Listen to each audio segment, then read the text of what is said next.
We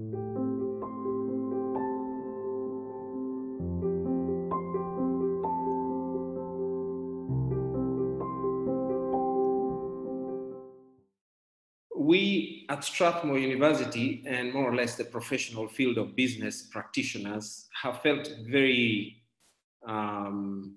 we have been called to support the business community and the Kenyans at large, but also Africa. And for those outside Africa who are interested in developing new paradigms, new models for our growth, sustainable growth in the next 10, we could say to 25 years. Although our AU strategy is at the year is pegged for the year 2063, it is very important that we keep in mind our Vision 2030 business approach, and we must also keep between 2030 and 2063, 30 years later, what must we have ready in order to achieve the African Union strategy, 2063 strategy. I will certainly not be discussing the nuts and bolts, but I think you will discover that straight away once I start sharing my slides. I will be schematic. So we are going to look at the engine. We are not going to look at the nuts and bolts of every aspect of the economy. And secondly, I am not going to be very local, although most of the things I will be speaking about from an African regional perspective or an African global perspective will apply to our current situation here in Kenya. We are navigating the pandemics, and it's very important for us to discover here that the ideas I will present are purely my own ideas, not those of the university. However, being an executive dean of the university, certainly it has something to do with Strathmore. And the second thing is that they are not the limit, the top and the bottom limit of ideas on business modeling and paradigms. We will ask you kindly to share some ideas and to tell us what you're thinking through the chat group about Africa. So let's go to the things that I will be discussing. The first is a little bit of introduction and discussion on regional business models, if we have them in the first place. Then we are going to go to business models per se. What do we exactly want to achieve in our region and also locally? Because you cannot act locally if you don't have the big picture, the picture of the region, because you might be solving a problem of the family house, not a problem of the village or a problem of the nation. And therefore, whilst it's necessary that we get our house in order here in Kenya, it's very necessary for us to look at it from the perspective of the region. And here, politics is very fundamental, and policy making, because very rarely have we thought of that paradigm. Okay, this is very important. Then we are going to see, are there paradigms? What things am I thinking about in business strategy from a regional perspective? And we will then speak about how do we develop a policy environment where that works. Now, there is somebody who said here in Kenya during the political meetings that you can't stop reggae. You can't stop reggae because at that moment, the political heat of politicking for the new leadership in 2022 had already started this year and last year. And what were they calling the political meetings? Reggae.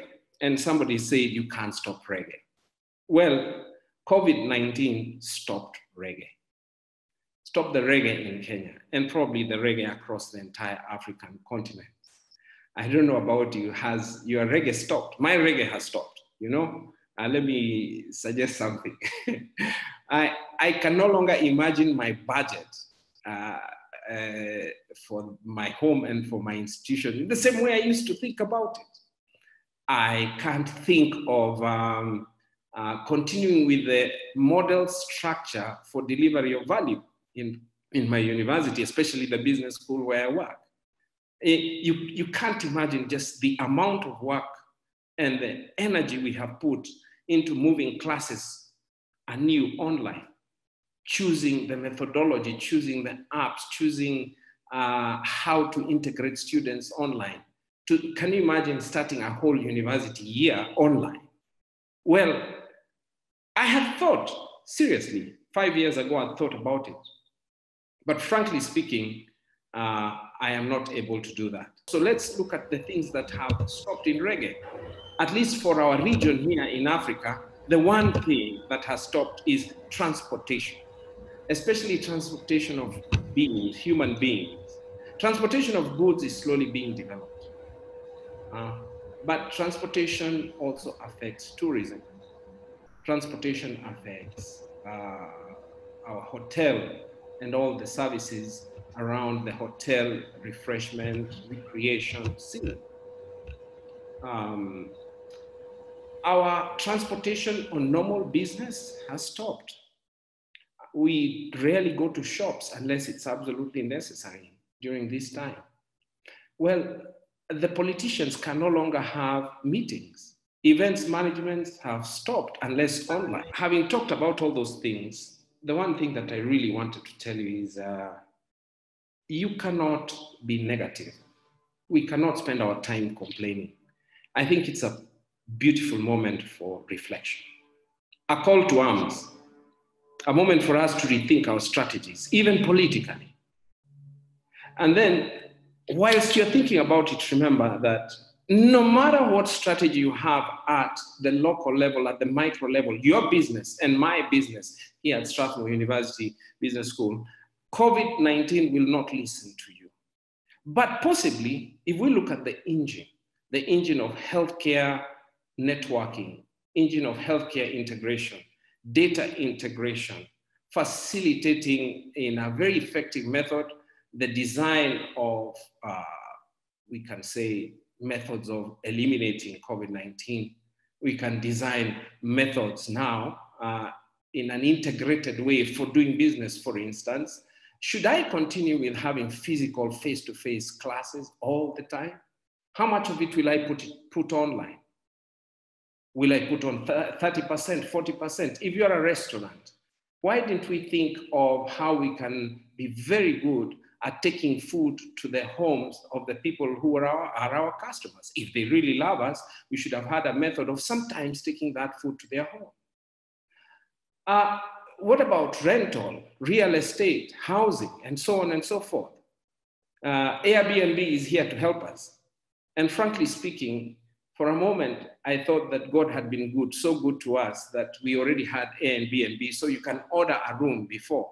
But now, at this moment in time, we have regional lockdown, so I will not say too much about movement.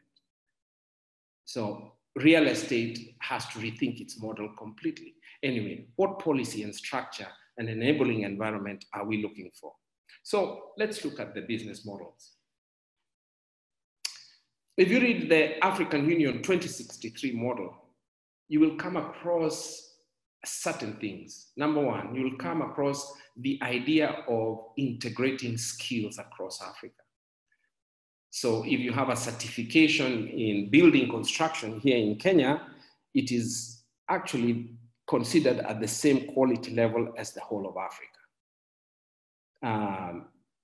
And let me invert that now back to you. Can your business skills enable you to operate in any corner in Africa or the world? So normally technical skills are the way we produce. And if you want to see it in a different way, let's put it this way. How much is your productivity? If you go to the United States, you may be told that the GDP per capita, that is productivity per person, is around $45,000 per annum. Now, that figure may not be too accurate now because of this current pandemic. But if you come to Kenya, our productivity per person is in the region of $1,800 to $2,300, and sometimes less at $1,500. So what will make us understand that if you study in Kenya, Botswana, Uganda, Tanzania, Rwanda, Ethiopia, Egypt, South Africa, Namibia, that skill level is fundamentally the same. and always looking forward to being developed. And if you imagine that you're going to do your business for the sake of the local regional village where you sit, then probably you're in the wrong place listening to these business models. In the African Union, you will look at the transportation and infrastructure, and here our Right Honorable Raila Odinga is holding that position. How do we integrate the African transportation system, transportation and communication system? What do we do? Of course, the African Union did not see the Chinese Silk Road. Are we, after this COVID-19, going to go for that Silk Road? Or shall we make our African Silk Road? Or shall we call it the Elephant Road? I don't know, eh?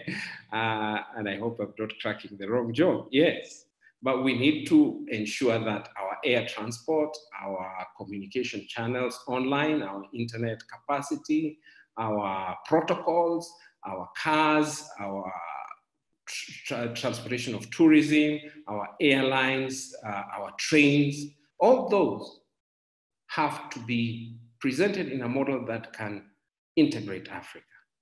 Okay. Now, the one thing that the African Union won't do for us is at the local level where we are to develop competitive strategies for creating value through regional trade. In other words, let me put it this way. Why does one country in West Africa import mangoes, import oranges, import tomatoes from another region that is far off compared to yours? Now we have the problem of transporting consumables from China, building consumables, machinery, implements, tools for work, tools for daily living, even like pens, even the contraptions that we use in our cars, even our fridge, our radio, our television set, our clothes, even our tie. Sometimes we have to go to another region. And here you're being asked, why would a person in Kenya leave your production here in Kenya and go to China, to Vietnam, to Turkey? What is it they're doing there that is creating value for our customers here in Kenya that we cannot do? And finally, obviously, you have to consider the financing of that and the incentivization of that, things that are models of how we are going to distribute them. We are also going to see new models which we can go into to enable us actually access information about products everywhere across the globe, and especially in Africa. But then how do we do it from an African regional perspective? Why is it that one country in Africa is already debt-ridden to an extent that the debt payment is 151% of the GDP of that country? Now, I won't say what country that is. You can go and do your statistics. Here in Kenya, I can say we are around 53.1, I don't know, just about there, of our GDP. So far sustainable, but slowly going towards unsustainability. Because once you cannot pay your debt as a country, and paying your debt means the people who are working with you, okay? What are our supply chains? Shall we go to first level industrialization? What are our integrating policies? Those are the questions I will attempt to say something about, but which you will know in them lies our business model perception right at the value chain in the village. And here I want to say something which is always attracting my attention and makes me a little bit worried. A young man of 18 in Germany set himself of 19 years, a 19-year-old young man, woke up and said, I am going to set up an online system where I will show the COVID situation across the entire globe. And within no time, he had millions of customers. And I thought, in Kampala, in Botswana, in Gaborone, in Kisumu, in Turkana, in Dar es Salaam, in Bagamoyo, can our 19-year-old wake up and think about creating value for Africa. If they cannot, then we must have a business model that will answer that question. Why is it that the European or the American, and now the Chinese and the Indian, when they wake up, they don't think about the village next door alone because they know that market is small. They think about creating value across the continent. So what problems do we want to overcome? Because when you are looking at all these things, though I've mentioned quite a number, how do you integrate all the problems we are trying to get rid of? So the first problem statement is that Africa is still largely a raw material production environment.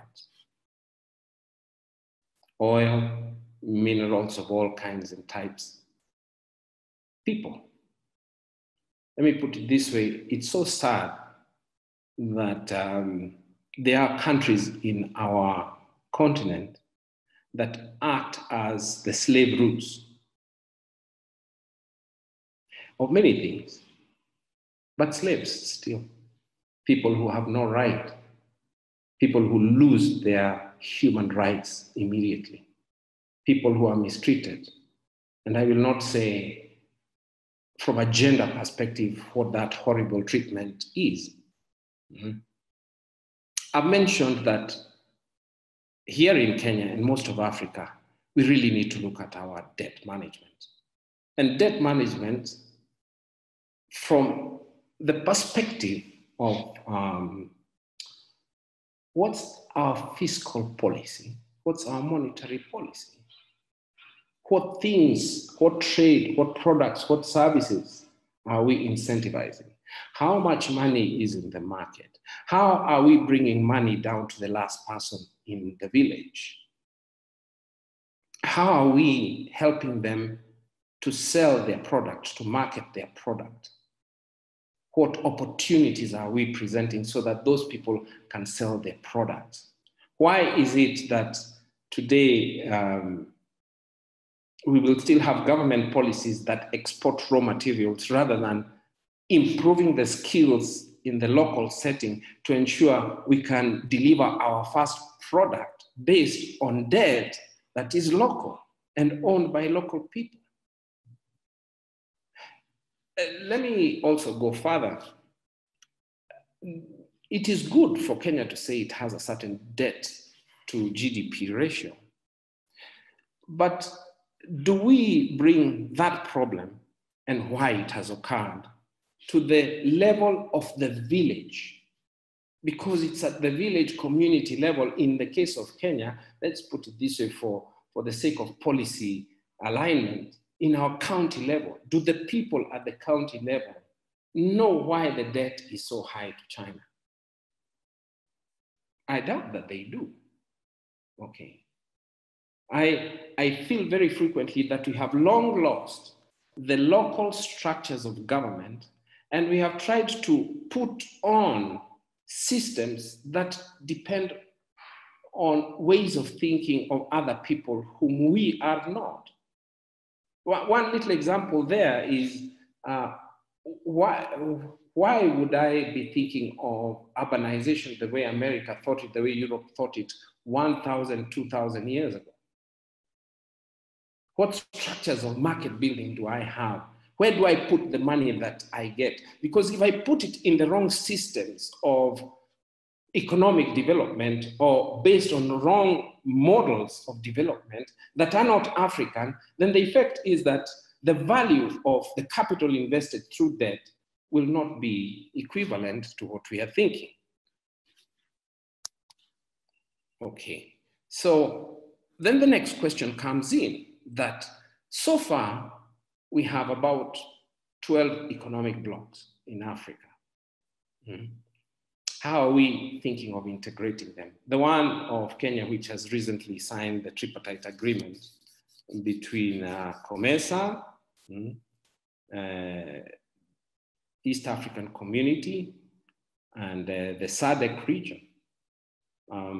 Funny enough, we are signatories of each one of those for all the trade policies. and the way we are going to transport goods and services between one state and another. But now I'm thinking probably it's too disintegrated and fragmented. So how will we, the business community, the people who are going to be the productive source of services and money and value creation, how are we supporting our governments to understand that action-oriented integration at once at the regional level is very good, but at the same time, the disintegration, or rather the subsidiarity of policy up to the village level is important. How are we going to put this thing together? Because we are not going to expect somebody else other than Africa to solve that problem. And we have it, and it is very significant. Then there is skills development. I have already spoken about that. Let not me belabor that. What about technology? How have we applied technology? I remember a case in which the East African Society around me here were fighting about the railway gauge. Is it 1.5 meters or 1 meter, or we leave it the way we built it in 1888? Can you imagine Kenya, since the British built the railway in 1888? It's just we revised that more than 100 years later. And I don't want to think of most of my African brothers and sisters across the continent. And we will ask ourselves, how did we not see that? How did we stagnate so much? What happened? Have we been taking the value of the continent and putting it somewhere else? And here I will mention a little point that always bothers me. I know one country to the west of Africa that, though now, of course, with the oil barrel going down to $10, has been hit significantly. But in the good old days, 10 years ago, because of the oil emanating from its seashore, this country's GDP, from the point of view of value, and especially oil value, was rated at $13,000. So I visited the country and tried to see what new things I might learn about how they can sustain such a high level, almost even better than some of the advanced countries. And I went there and I found out basically that the African brothers and sisters there were living at $200 and below. Maximum I could calculate is $250. So where was the difference between $250 GDP per capita and $13,000 going? We may say the same for Botswana. Let me put it in a simple way. How do we trickle down development to the last person, at least give them the opportunity for sharing in the wealth of development? And which models will we use at that local level? Now, if you ask yourself technically how to do that, the first question that comes to mind is, what skill level is there at the bottom? And the sad state of affairs is that most of our political life and political personalities pay lip service to that. If you want people to be to absorb the economic value that will trickle down and give them an opportunity, there must be a corresponding mental receptacle. That is what we call a skill. So even at the lakeside, we do not produce the best fish. Lake Nyasa in Malawi has the most diverse variety of fish. Nobody does anything about it. On the contrary, we will import fish from China. A sad state of affairs, not because I hate Chinese, on the contrary, I do really applaud their development statistic. I do see that they're making a big effort to enable a better life for the Chinese people. But what about us here? The Chinese will send all their people to any top institution in the world.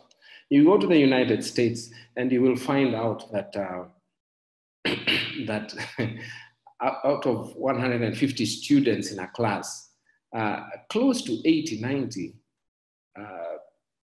if you check carefully, has something to do with China and that region. I'll give you a story.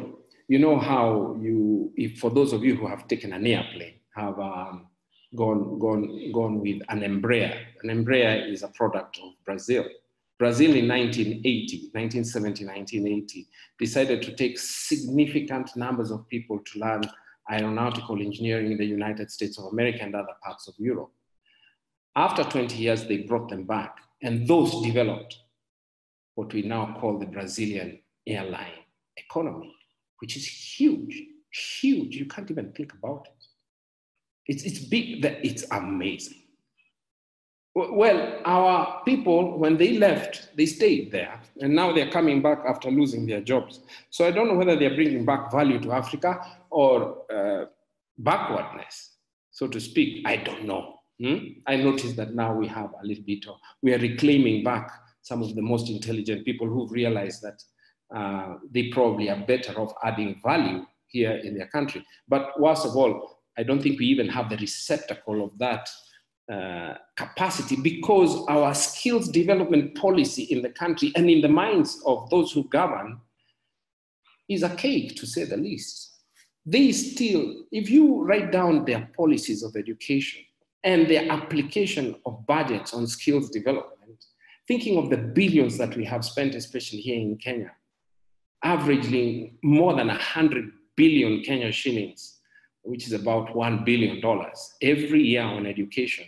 After a 14-year period of work, if you look at the trajectory for 14, because our process is before the new model of education, our process from nursery school up to, we can say, skill level, whether it is medium-term skill level or university, whether it's tertiary or academic level of top.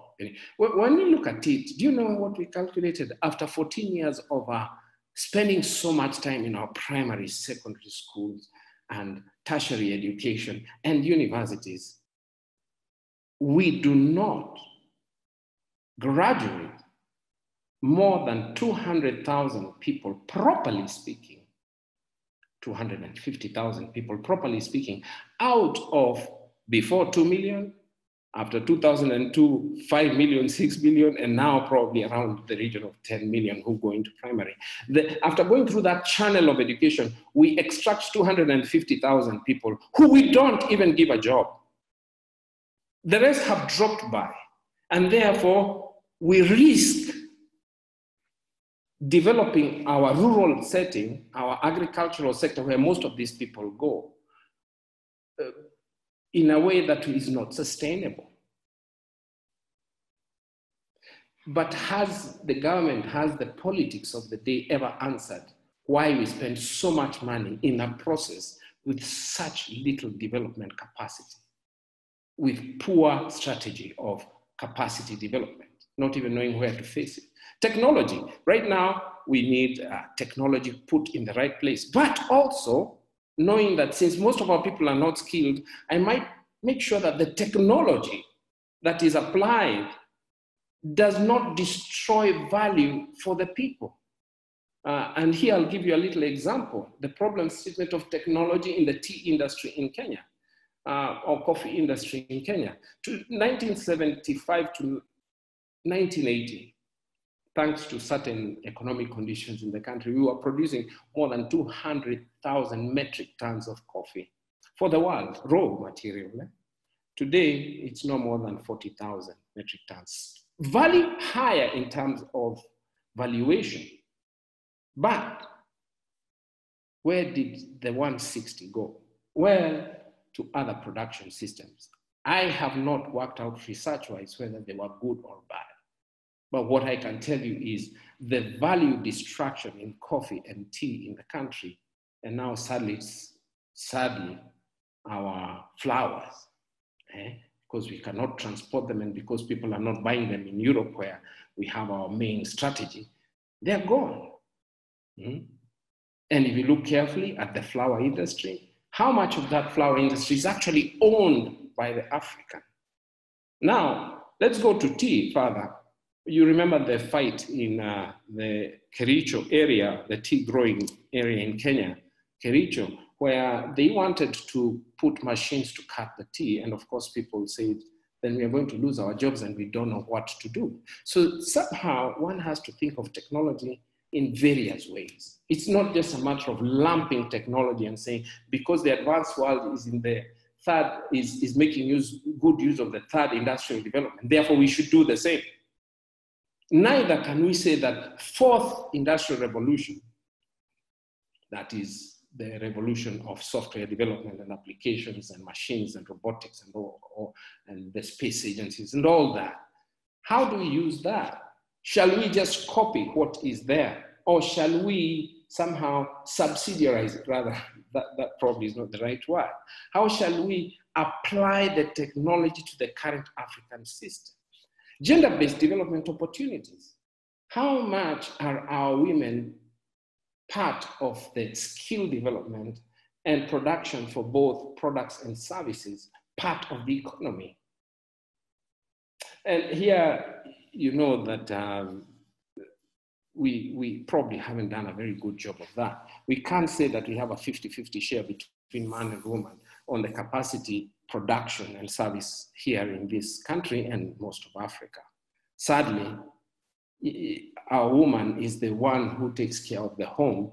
So I don't know why we don't think of improving her skill to a significant level. Now, trust me, I know we are thinking about these things. I know in most of Africa, those ideas are right and they're coming up. But do we have we reached the right opportunity? And I'll give you an example so that you may understand.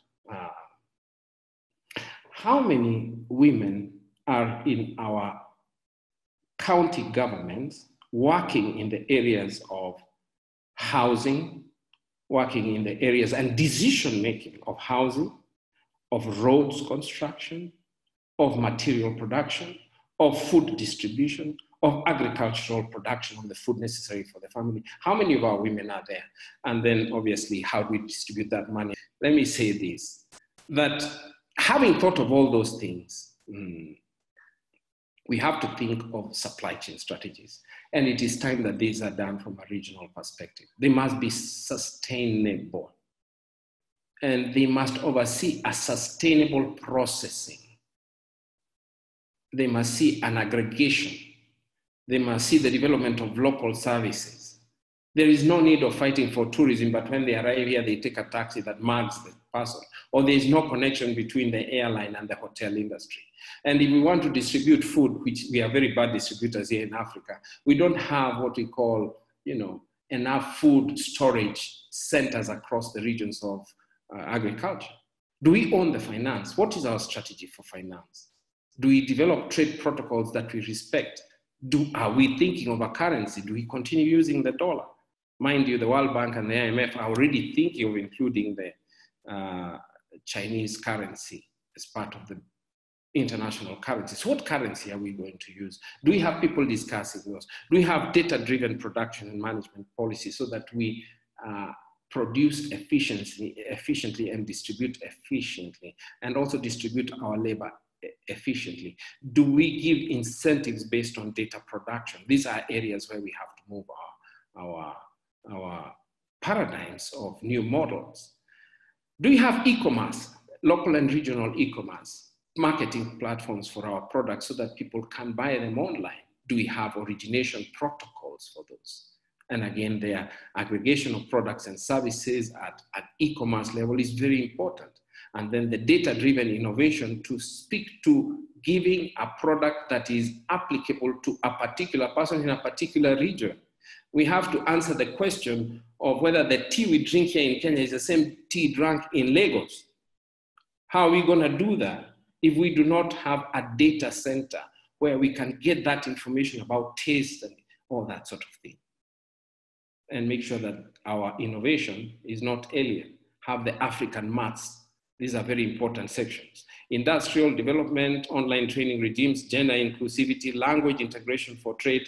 These are areas where we need to really work on ourselves to see that we have something that can take us forward. And now, thanks to COVID-19, we have those areas.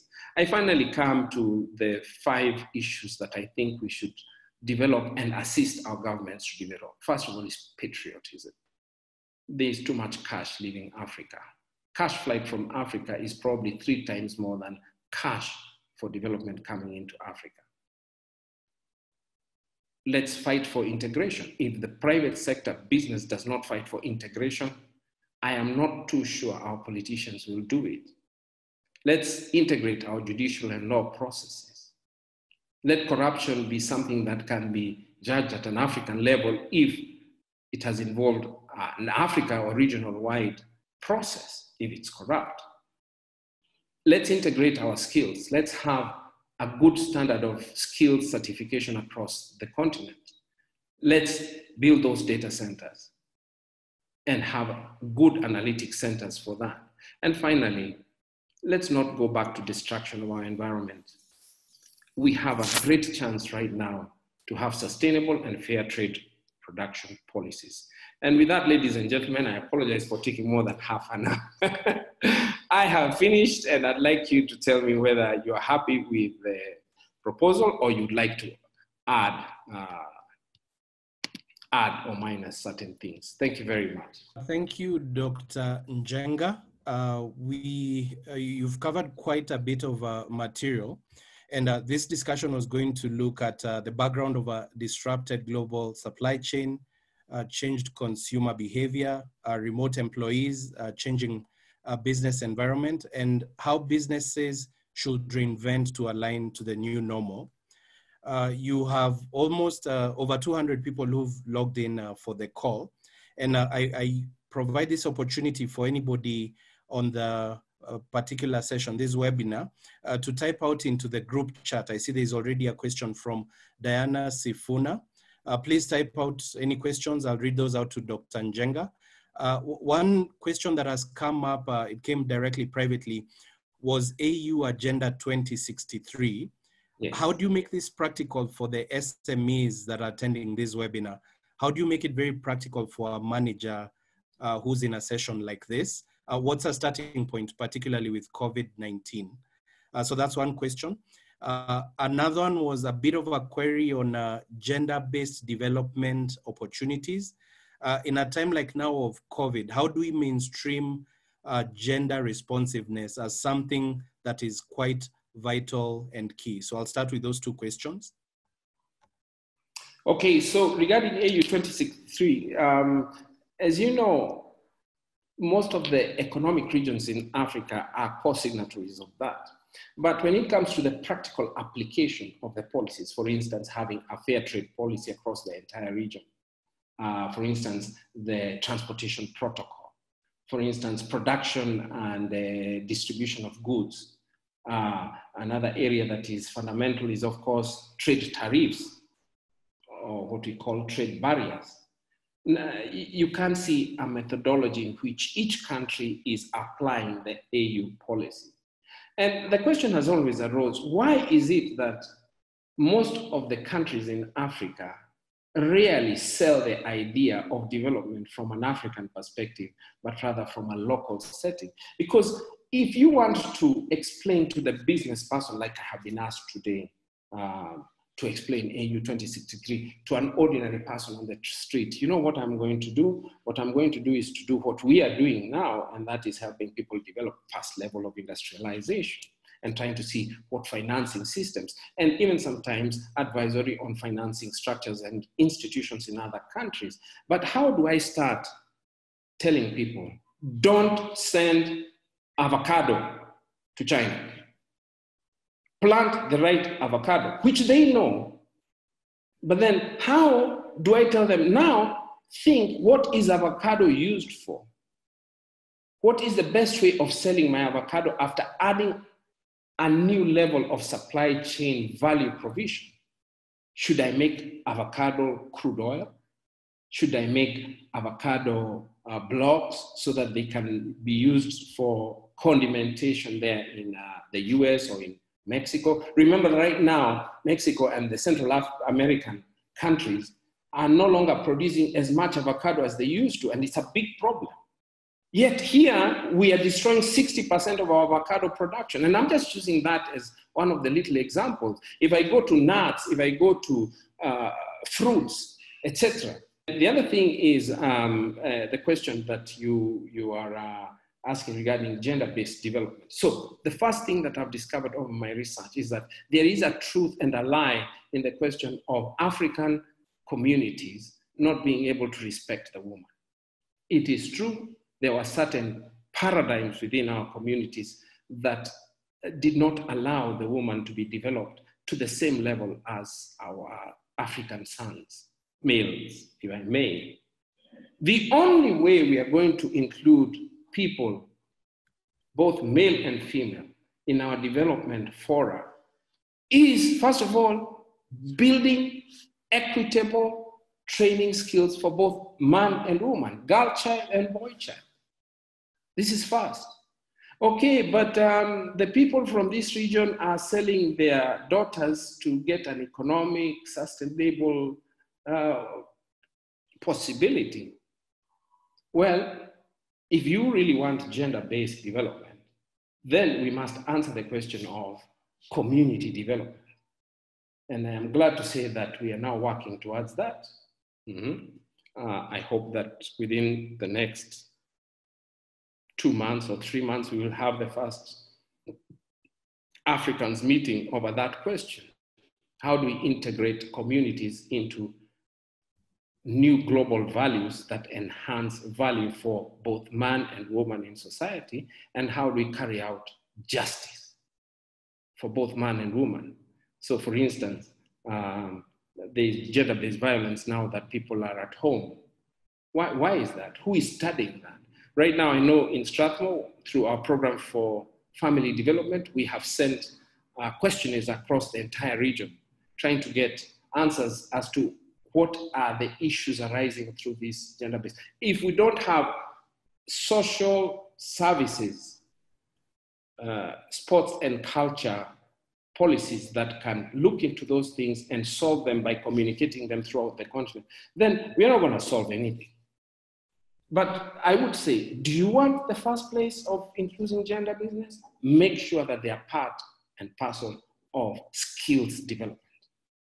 Because you cannot do otherwise. You cannot put a woman, because she's a woman, to produce what she cannot produce. If you want a woman to produce what she has to produce, then in that case, first of all, have an equitable employment system, and secondly, train. Thank you very much. Okay, good.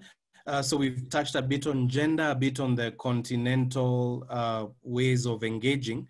There's a question here that's very practical.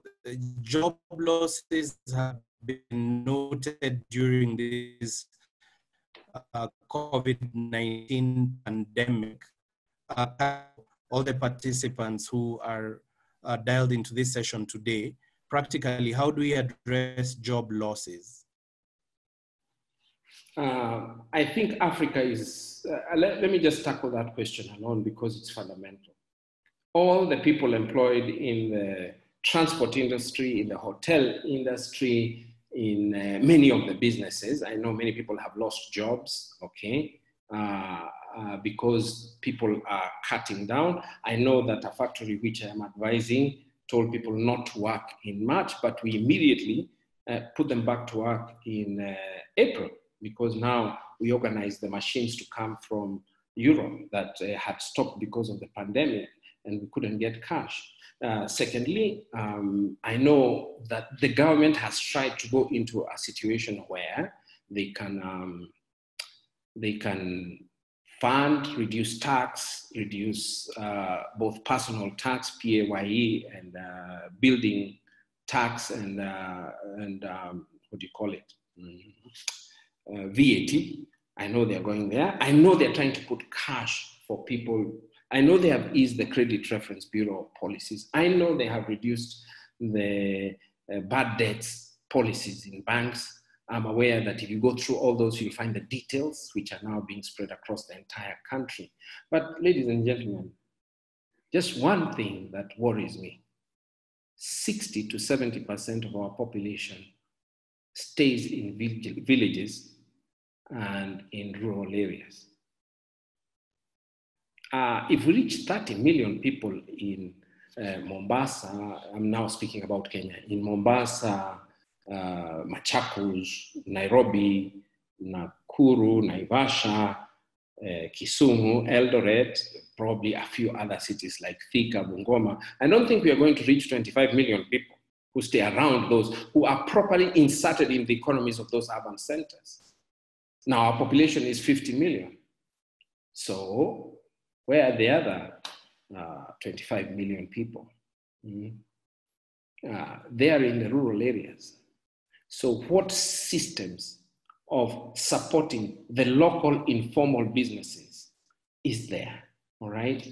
How do we go to those communities at the bottom who have most and the majority of the population in Kenya? All right, those things worry me, and I probably don't have a perfect solution for them. But somewhere along the line, I am very fundamentally sure, if we have cooperatives, if we have small business associations that are supported by an apex organization, something I'd like to do in the year 2021, to encourage each county region to have small business associations that each one of them in each county go down to the basic level of production and do all that within a context that is African. So we don't have to import rice from India or China. Not that I hate the rice from India or China, but I'm worried about the Moya rice. You go to our supermarkets. Look at all the production, look at all the products in our supermarkets. I'm almost sad, I haven't done the research here as well, but I'd like to do. But I'm sure if I take everything as a summation and conglomerate, 80% of our supermarkets have imported goods in value. So what are we doing to incentivize those cooperatives at the local level to achieve production level at the capacity of distribution? Let me put it this way. Why did a Kenyatta University student have to produce a contraption we call a breathing machine? I don't remember now what they call it. Ventilator. A ventilator. Why did they have to do it now? Why couldn't we have thought this 10 years ago? Our village people are very intelligent. In fact, most of us come from the village and have been developed by the village. So what is this business of imagining that our village people don't have the ideas and the capacity to do international value work? We have them, but we only sort of have an urban policy of distributing cash in the urban centers. And now with M-Pesa, we are trying to get there, but in a very expensive way. And therefore, the capacity of all this rural population is quite low. It's very low. So how do we solve this problem? By actually putting it as part of the development. Now I see the government will tell me, oh, you know, we were structuring the Northern Corridor. Do you even explain as a government what the Northern Corridor is about? You will notice that the entire urban development of Kenya is around the 17% piece of land from Mombasa to Kisumu or Busia afterwards. Why? Because that is where the railway, the British built in 1888, goes through. What methods? And then, of course, we have to fight corruption, because sometimes we have all that money to give to women and youth, to give to small enterprises. But we can say, if you think of it as water passing through a conduit and then into a reservoir, by the time it reaches the reservoir, the money is less than 20% of what had been put out, but probably because of corruption. And we never have a feedback mechanism to know whether those things are practical. Those methodologies of financing the rural population are practical. But anyway, this thing of cheating ourselves that only 8 million people live in the rural area, that is ridiculous. Look at the numbers properly. Okay. You just look at what they call Nairobi region and go to that Nairobi outer region and see how many people are living subsistence in subsistence systems. We never really think of development from the point of view of people, but we think about imitating the European or the American. And this is sad, because we want to be more European and more American than the Americans, instead of being African and looking at the African informal sector and not trying to formalize it, but trying to integrate it into the economy so that they can pay tax, so that they can have a more sustainable system of production and transportation and so on and so forth. But all we are trying to do up to now, in my humble opinion, for most of our countries, is to try to make the African more and more European. And the more and more European they look at, the more ridiculous we are. Let me not go further with that, but let me just say one point, because you may think I am blurting out my ignorance about my African brothers and sisters. But the other day I was asking the insurance people, how many people in Kenya insure? And then I went back to the people who run the Retirement Benefits Authority. What percentage of Kenyans pay insurance, and what percentage of Kenyans are part of the retirement policy of the country? Do you know what the values are? Around the region of 3% of the population. Why? Because somebody tells an African that, oh, you can insure, you can have life insurance so that when you reach 60 or 70, now it's going to 80 because they have found out that 80 years old are productive people. Now, at 80, you will have cash in the bank which you will be given by the insurance, which is rubbish. If you tell an African to start saving for cash when they're 80 or 90, no, the African at 80, 90 wants a cow, wants a few goats there in the environment, wants his piece of little land where he can work. The African doesn't think of retiring. The African thinks of how does he continue working until he dies or she dies, all right? But our entire insurance system is based on the, we can say, English system, so that at 55 you should be retired and you should have an allowance at the end of the month which helps you. Okay, it will help you, but what really does it help you? Can you really live with it? Can you buy a goat? Can you buy a cow? But if you are insuring for 2 cows, a male and a female, or 4, of a little plot, 10 by 50, then you're going to insure your life, because that is where the value will come after your death, if it can be passed to your wife and children. But to have an individualistic approach of insuring for my personal life, and if I have a little bit more money for my wife and children, then that is ridiculous. Because those things, investing money at the rural level, forget about it. Who knows about the stock exchange and how to invest cash in the money market? They know about their goats and cows. So if you tell them to insure goats and cows and chicken and plots, they're going to invest in them. And that way, you Africanize the entire system. Thank you very much. I have said what I have to say there. Okay, thank you. So on that broad issue of job loss, it's really this idea of integrating the informal sector rather than trying to formalize. Dr. Njenga, one of the other questions that arose, you spoke to it a little bit.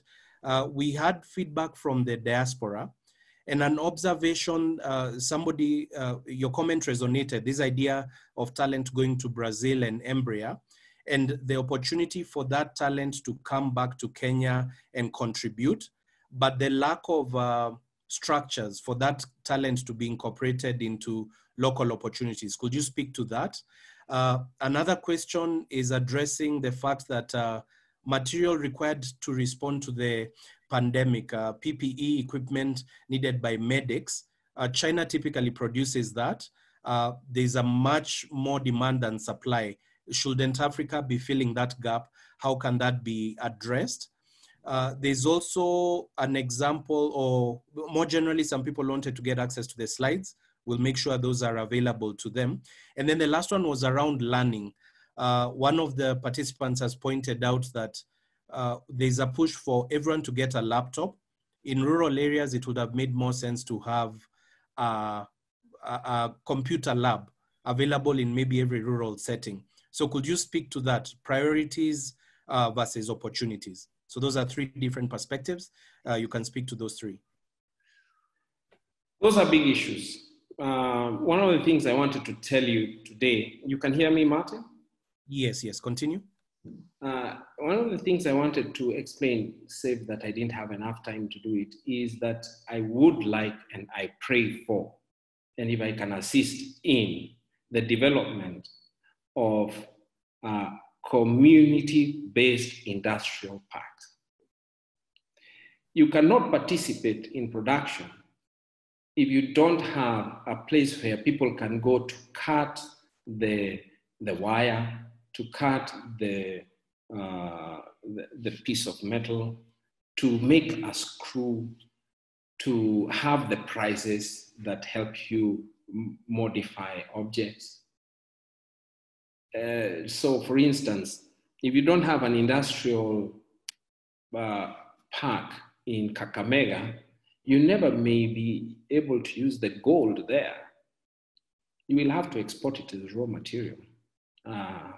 If you are in Bukoba, in Tanzania, you can't cut the tanzanite. No, on the contrary, just like our tea, we have to take it to Europe and then bring it back here as a tea part. Thank goodness Kenya has developed that part of its industry significantly.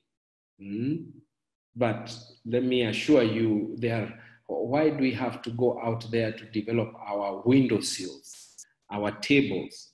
I mean, you go to a place in every town and city in this country, and you see the furniture capacity, the textile capacity. You know, for once, when COVID-19 started, I thought, oh my God, how many masks are we going to get to China? How will we get all this from the world?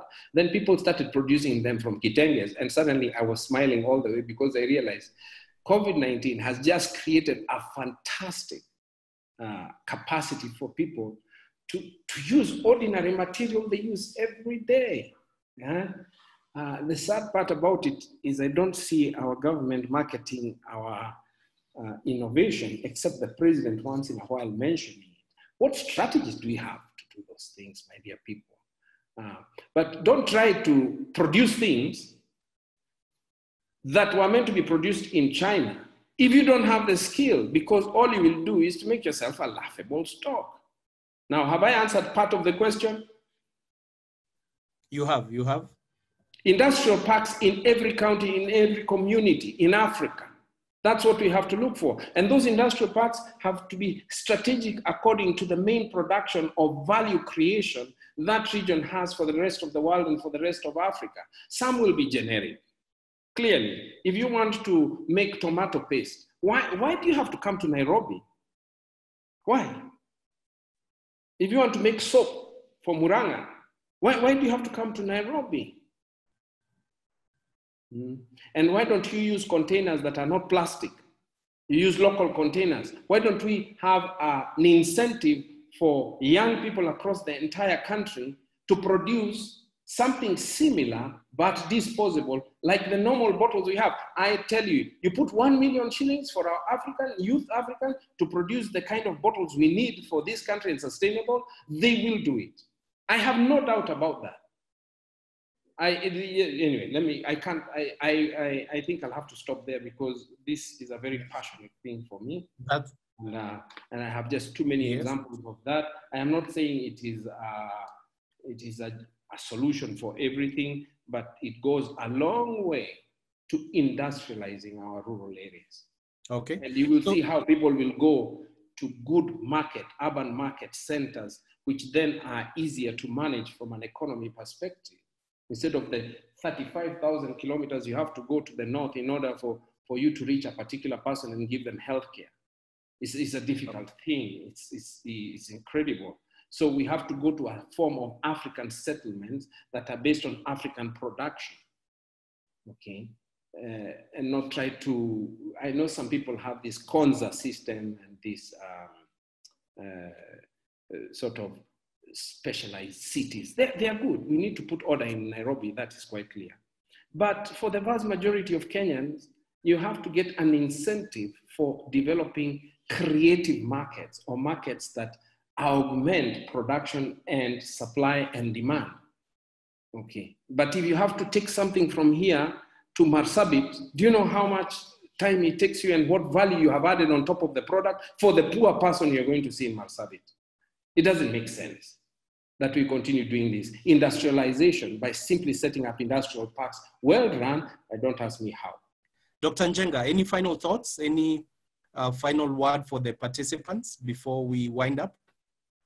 That if we want to change Africa, don't go somewhere else. Don't imagine somebody else will do it. It starts from here.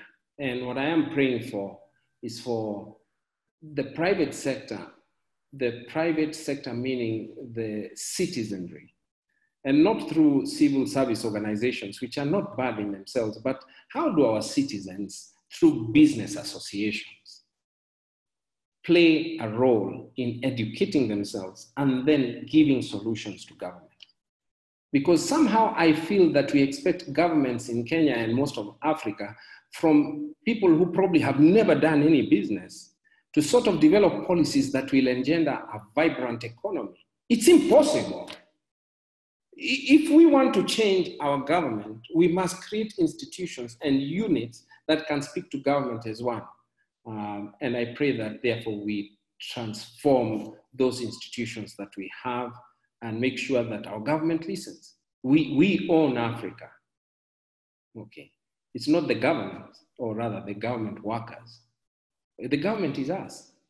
We are the ones who are going to improve the GDP of the country. Yes, we will need leaders.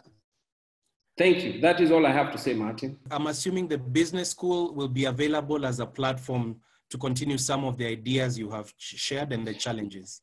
Yes, and the business school is ready to work with all its alumni. I see Nandu there. I'm very grateful to see you, Nandu, the chair of the Executive Council for the Alumni. We have a huge alumni of people who are burning to do these things, and I pray that we can unite with some of them to transform this little country of ours. Yes, I don't know what else, Martin, you want me to say, but for those sessions coming after this, because we'll have one almost every week, people will speak about so many topics around COVID-19. I hope you're going to find a way of communicating to everyone who was here about the other topics that are coming up, including healthcare systems, including healthcare equipment, including distribution of healthcare, including how we have to get out of COVID-19 quickly, because we are expecting some Chinese or American policy to come up so that we get out of the COVID-19 instead of creating our own, log out from COVID-19. We have to do it ourselves. Well, you know, sometimes I think we are crazy people. We copy. We even copy the trends of COVID-19 from US and Europe. And you start thinking, you mean we have stopped thinking about our problem and we are looking at what is happening in Europe and immediately implanting it into the African context. I just don't know when we will come out of that business model. It doesn't work. Yeah, fantastic. And Dr. Njenga, we hope to see you again on this webinar. For the participants, thank you very much. At a peak, we had, Dr. Njenga, you had almost 250 participants. We are roughly at 130 who have stayed on.